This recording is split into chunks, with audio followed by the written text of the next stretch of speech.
Ah, dans ses propres pas que marcher est étrange, comme tout a changé, et comme rien ne change. Cette ville n'est plus la même après 20 ans, et c'est toujours la même, et c'est la même neige, les étoiles des tours, les longs murs, le manège. Mais la nuit n'est plus noire, et j'ai les cheveux blancs. Je ne reconnais plus les endroits où je passe.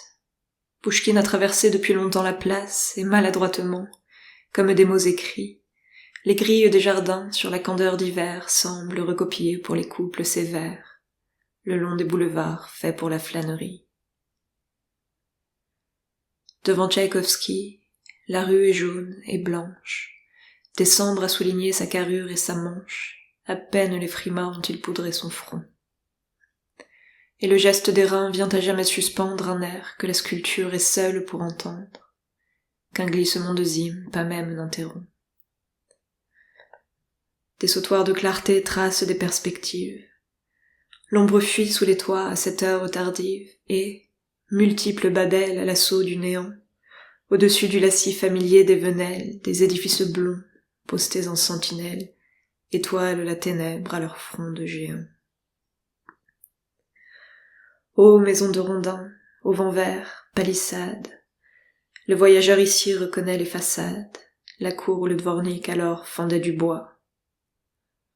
Le décor a gardé la même architecture, mais tout y a changé d'échelle et de mesure, jusqu'à l'homme de chair et le son de sa voix. Ici tout a grandi, tout a changé de rôle, les ponts mêmes ont pris de la largeur d'épaule pour passer par-dessus la nouvelle Moskva. Les quais majestueux dans la pierre l'escortent, la rivière est profonde aux vapeurs qu'elle porte, et naturellement, à la Volga s'en va. Moscou ne cesse pas de croître et de bâtir, et comme sur son lit se retourne et s'étire une femme, en rêvant, qui trahit ses pensées, et cherche en son sommeil de nouvelles amours. Moscou, de tous côtés, étend ses membres lourds, par les chantiers échelonnés de ses chaussées. Elle le tient dans ses bras quand tout sens elle allonge, l'avenir son amant, l'avenir dans ses songes.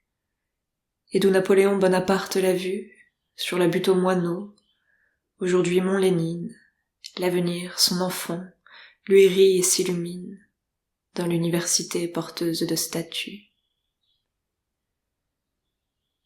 Ici, j'ai tant rêvé marchant de l'avenir, qu'il me semblait parfois de lui me souvenir, et ma fièvre prenait dans mes mains sa main nue. Il chantait avec moi les mêmes chansons folles, je sentais son haleine, et déjà nos paroles traduisaient sans effort les choses inconnues. Ici, j'ai tant aimé la nuit et le silence, tant de fois égaré mes pas comme une enfance, tant de fois à plaisir j'ai perdu mon chemin. Tant de fois retrouvé mes fantômes en loques, ombre de mon passé dans un péréouloque dont le nom m'échappait comme l'eau de la main. Que j'ai finalement, au fond de ma rétine, confondu ce qui vient et ce que j'imagine, sans savoir que tout songe est le deuil d'aujourd'hui. Que l'homme voit la flamme et ne peut pas la dire. Et s'il ne se perd plus où nos yeux se perdirent, plus tard, par d'autres feux, ses yeux seront séduits. L'histoire entre nos doigts file à telle vitesse que devant ce qui fut, demain dira qu'était-ce, oublieux des refrains où notre cœur sait plus. Comment s'habituer à ce qui nous dépasse? Nous avons appelé notre cage l'espace, mais déjà ces barreaux ne nous contiennent plus. Pour borner l'existence à notre témoignage, en vain, de nos tombeaux nous marquons les gagnages. La luzerne franchit la pierre et se déploie. Et nos miroirs polis auront à reconnaître, non les flambeaux de défunts, mais ceux-là qui vont naître, et non pas notre songe, et non pas notre loi. Dans ce siècle où la guerre atteignait au solstice les hommes, plus profonde et noire l'injustice, vers l'étoile tournaient leurs yeux d'étonnement. et j'étais avec eux, partageant leur colère, croyant l'aube prochaine à toute ombre plus claire, à tout pas dans la nuit, croyant au dénouement. Étoile, on oubliait les douleurs et la crainte, le minotaure à ce détour du labyrinthe, étoile comme une eau dans notre aridité. Toi qu'on pouvait toucher en montant la colline, étoile si lointaine, étoile si voisine, étoile sur la terre, étoile à ma portée. Je mettais son contraire au lieu de toute chose. J'imaginais la vie et ses métamorphoses comme une féerie énorme et machinée. C'était un jardin bleu, tintant, comme un cristal, où les pieds fabuleux marchaient sur des pétales et cependant les fleurs jamais n'étaient fanées. J'attendais un bonheur aussi grand que la mer, et de l'aube au couchant, couleur de la chimère, un amour arraché de ses chaînes impies.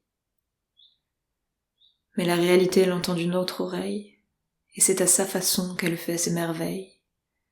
Tant pis pour les rêveurs, tant pis pour l'utopie.